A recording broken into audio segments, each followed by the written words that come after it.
The reviews are already in for some of our earlier videos in this series. And they're good. As Tyler says, this is great content, dude.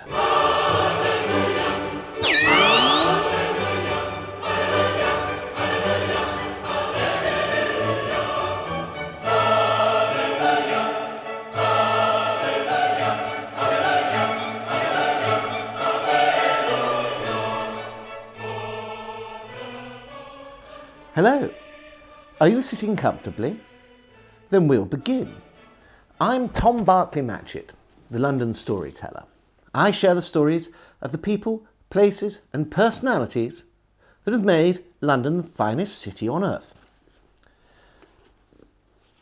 I'm currently sharing as a series the diary of Samuel Pepys as written at this time in the year 1665. Pepys, at this point in his life, worked as a civil servant in the naval office, serving under Charles II and James, the Duke of York, the future James II, after whom New York had been named just the year previously. At this point in history, England was at war with the Dutch, the Second Anglo-Dutch War. And over the course of April, Pepys encounters financial difficulties for the Navy, partly owing to Charles II's exorbitant spending. He finds himself in a bed with many women on top of him. He has a terrible case of wind and encounters various interesting figures on his day-to-day adventures across London. Now please do settle in, and I shall begin with the 1st of April, 1665. I'd like to add, before I start, the reviews are already in for some of our earlier videos in this series. And they're good. As Tyler says, this is great content, dude. The Diary of Samuel Pepys, April the 1st, 1665. With Sir George Carteret to my Lord Treasurer's, and by come Sir William Batten and Sir John Mennes, and anon we come to my Lord, and there did lay open the expense for the 6 months past, and an estimate for the 7 months to come to November next, the first arising to above £500,000, and the latter will, as we judge, come to above £1 million. But to see how my Lord Treasurer did bless himself, crying he could do no more than he could, nor give more money than he had, if the occasion and expense were never so great, which is but a sad story, and then to hear how like a passionate and ignorant ass Sir George Carteret did harangue upon the abuse of tickets, did make me mad almost, and yet was fain to hold my tongue. Thence home, vexed mightily to see how simply our greatest ministers do content themselves to understand and do things, while the King's service in the meantime lies a-bleeding.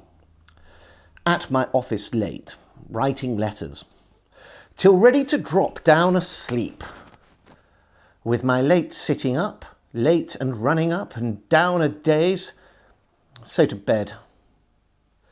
The 2nd of April, 1665, Lord's Day.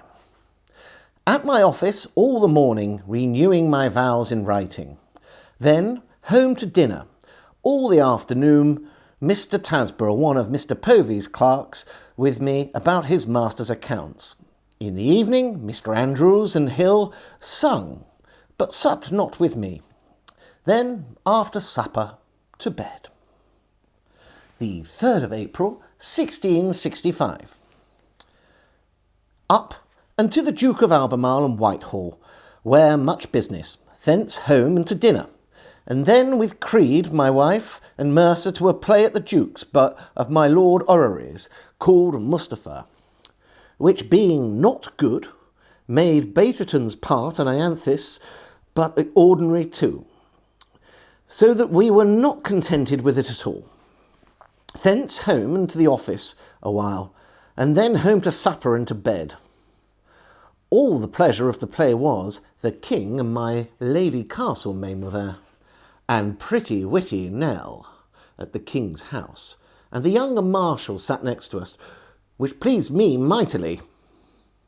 The 4th of April, 1665. All the morning at the office busy. At noon to the change, and then went up to the change to buy a pair of cotton stockings, which I did at the husband's shop of the most pretty woman there, who did also invite me to buy some linen of her, and I was glad of the occasion, and bespoke some bands of her, intending to make her my seamstress. She being one of the prettiest and most modest-looked women that I ever did see. Dined at home, and to the office, where very late, till I was ready to fall down asleep, and did several times nod in the middle of my letters. The 5th of April, 1665. This day was kept publicly by the King's command as a fast day against the Dutch war. And I betimes Mr. Tuker, whom I have brought into the navy to serve us as a husband to see goods timely shipped off from hence to the fleet and other places, and took him with me to Woolwich and Deptford, where by a business I have been hindered a great while of going. Did a very great deal of business, and then home, and there by promise find Creed, and he and my wife, Mercer and I, by coach to take the air. And where we have formerly been at Hackney, did there eat some pullets, which we carried with us, and some other things of the house, and after a game or two of shuffleboard, home. And Creed lay with me, but being sleepy, he had no mind to talk about business, which indeed I intended by inviting him to lie with me, but I would not force it on him. And so to bed, he and I, and to sleep, being the first time I have been so much at ease, and taken so much fresh air these many weeks or months. The 7th of April, 1665. Up betimes to the Duke of Albemarle about money to be got for the navy, or else we must shut up shop. Thence to Westminster Hall, and up and down, doing not much. Then to London, but prevent Pepys dining with me, who I see is at the change, I went back again, and to Herbert's at Westminster.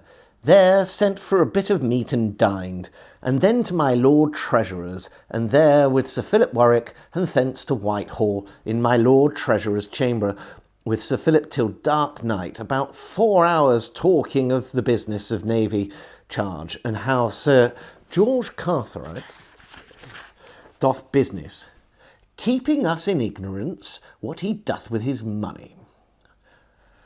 And also Sir Philip did show me nakedly the king's condition for money for the navy, and he doth assure me, unless the king can get some noblemen or rich money gentlemen to lend him money, or to get the city to do it, it is impossible to find the money.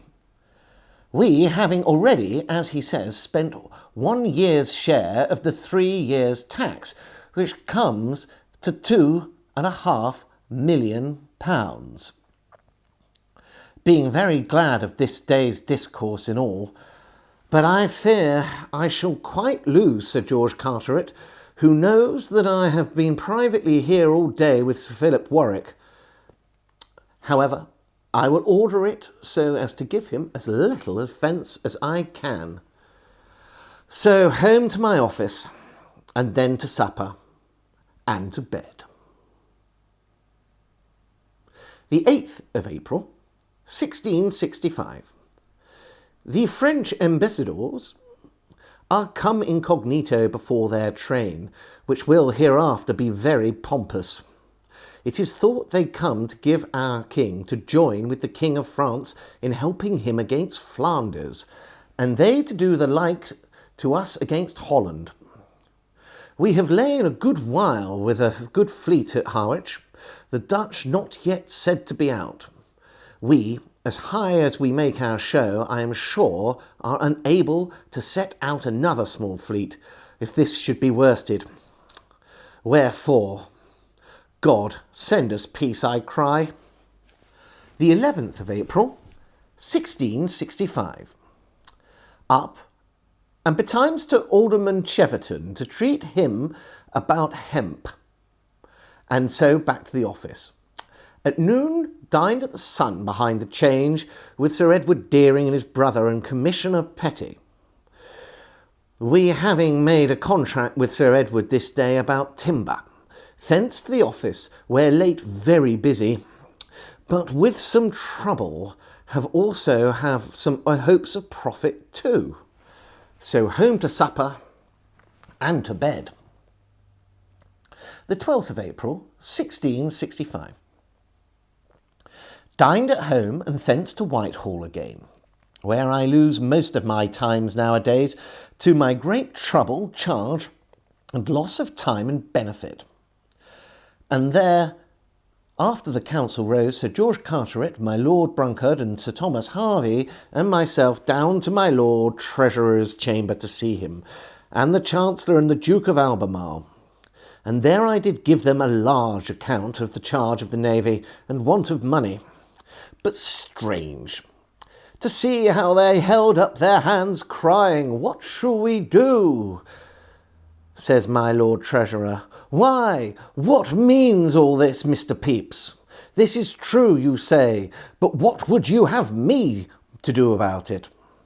I have given all I can for my life.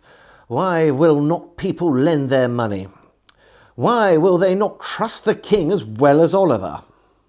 Why do our prizes come to nothing that yielded so much heretofore?" And this was all we could get, and went away without other answer, which is one of the saddest things, that at such a time as this, with the greatest action on foot that ever was in England, nothing should be minded, but let things go on of themselves, do as well as they can.